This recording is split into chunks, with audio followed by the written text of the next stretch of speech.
Assalamualaikum warahmatullahi wabarakatuh. Para mahasiswa yang berbahagia, alhamdulillahirabbil alamin. Pada kesempatan kali ini kita masih diberikan suatu kenikmatan oleh Allah Subhanahu wa taala.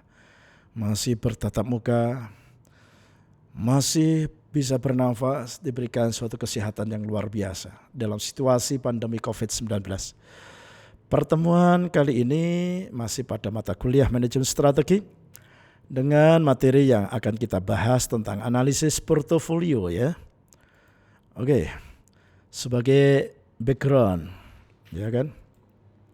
Anda lihat di sini adalah seorang investor memiliki dana sebesar 1 miliar, dia dihadapkan pada pilihan investasi berikut, ya kan? Nah, ini ada aktifanya, ada deposito, ada saham BNI, ada saham Telkom, ada saham aneka tambang, obligasi retail, pasar dan sebagainya.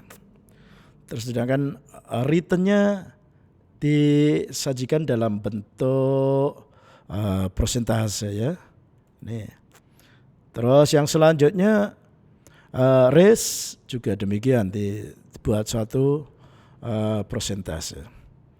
Alternatif investasi mana yang sebaiknya Anda pilih, ya kan? Alternatif investasi mana yang sebaiknya dipilih oleh investor tersebut. Oke, para mahasiswa, ini adalah sebagai background ilustrasi kita menganalisis suatu portofolio ya. Jadi sekali lagi kalau mahasiswa berinvestasi di pasar modal ya, bagi yang muslim bisa ke pasar modal syariah ya. Di sana Anda akan dihadapkan dua pilihan, yaitu risk dan return. Ya. Risk itu dari kata risiko, sedangkan return itu adalah pengembalian atau profit, ya gitu ya. Artinya apa di sini ya? Saya tidak akan menghitung secara teknis ya, cuma akan memberikan suatu gambaran. Jadi setiap orang yang berinvestasi itu adalah mengharapkan return, bukan risk, ya, bukan risiko. Tapi kalau risiko itu ya tidak bisa dihindarkan. Semakin tinggi risiko, maka semakin tinggi pula return. Anda berinvestasi di pasar modal, katakanlah membeli saham, katakanlah saham PT Unilever, ya kan? Anda berinvestasi satu lot, katakanlah PT Unilever itu katakanlah buat saja per lembarnya 60.000. Tapi nggak boleh membeli satu lembar ya. Minimal adalah satu lot atau dua lot, itu ditentukan oleh suatu perusahaan sekuritas. Ya jadi yaitu 60 dikalikan 100. Berapa itu mahasiswa ya? Yaitu 600 ya, 600.000 ya. Anda 600.000 satu lot. Ya. Berarti ya, Anda beli katakanlah saham PT Unilever satu lot 600 dengan teman Anda yang beli saham PT Garuda yang sekitar 1.000 per lembar. Jadi kalikan 100 ya berarti adalah cuma 100.000. Itu adalah resiko yang diterima. Anda dengan teman Anda berbeda. Anda mengeluarkan uang 600. Itu kalau hilang, hangus, itu resikonya tinggi. Ya kan? Demikian juga kalau seandainya yaitu teman Anda yang hanya 100.000. Itu kalau hilang ya cuma 100.000. Beda dengan yang 600.000 yang kehilangan itu. Loh, apa bisa Pak yang namanya investasi kok?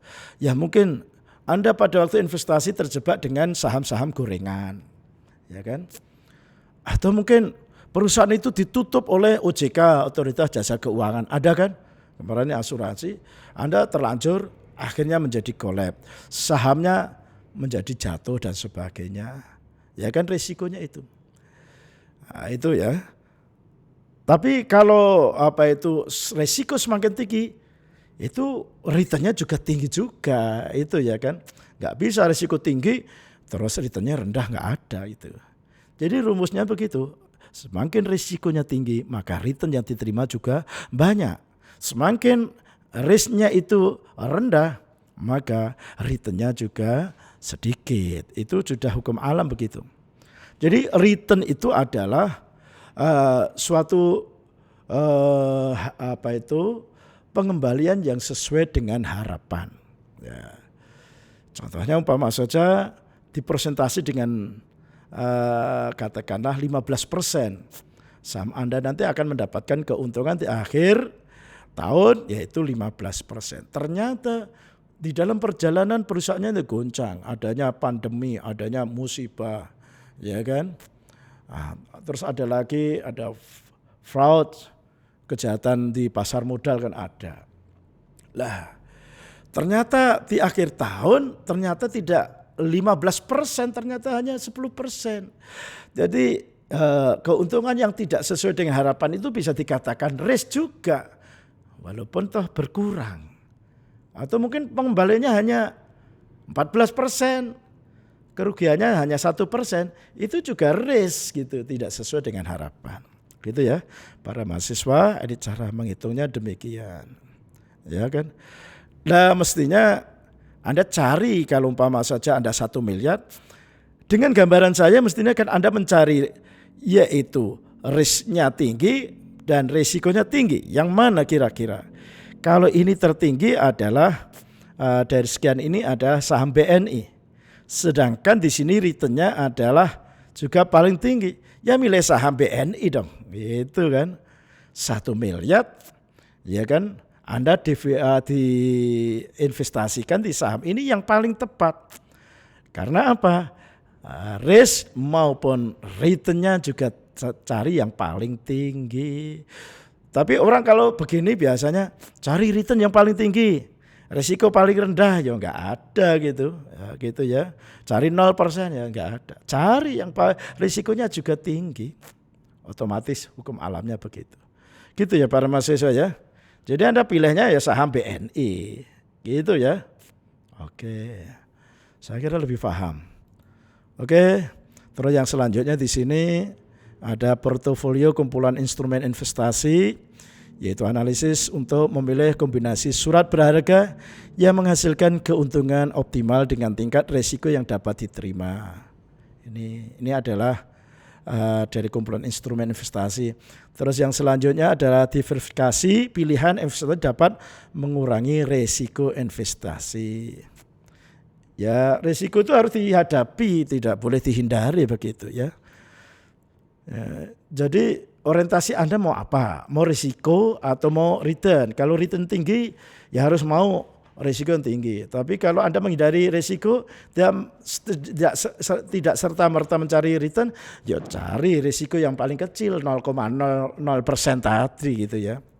Kalau saya sebagai seorang investor punya uang 1 miliar, ya cari yaitu risiko maupun return yang paling tinggi gitu.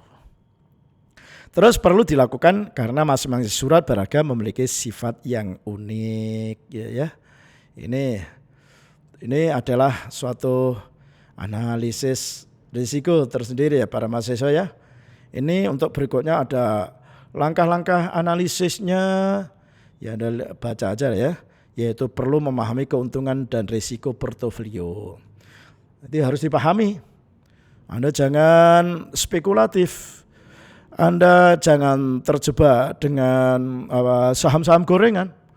Saham gorengan itu adalah saham yang dikeluarkan oleh perusahaan yang tidak jelas laporan keuangan, yang tidak jelas kredibilitasnya, tapi digoreng oleh pelaku pasar seakan-akan ini adalah saham unggulan. Begitu Anda beli, nggak taunya kok tidak naik-naik terus grafiknya. Dilakukan analisis teknikal, kok malah menurun terus. Nah, Anda keliru. Akhirnya di akhir tahun Anda ambil ternyata itu saham gorengan, ya. Terus yang selanjutnya adalah teori portofolio, ya kan? Bagaimana teorinya dan lain sebagainya, ya. Para mahasiswa yang berbahagia, itulah yang kami sampaikan, yaitu tentang materi analisis portofolio, ya. Sampai jumpa lagi dengan acara dan gelombang yang sama. Wassalamualaikum warahmatullahi wabarakatuh.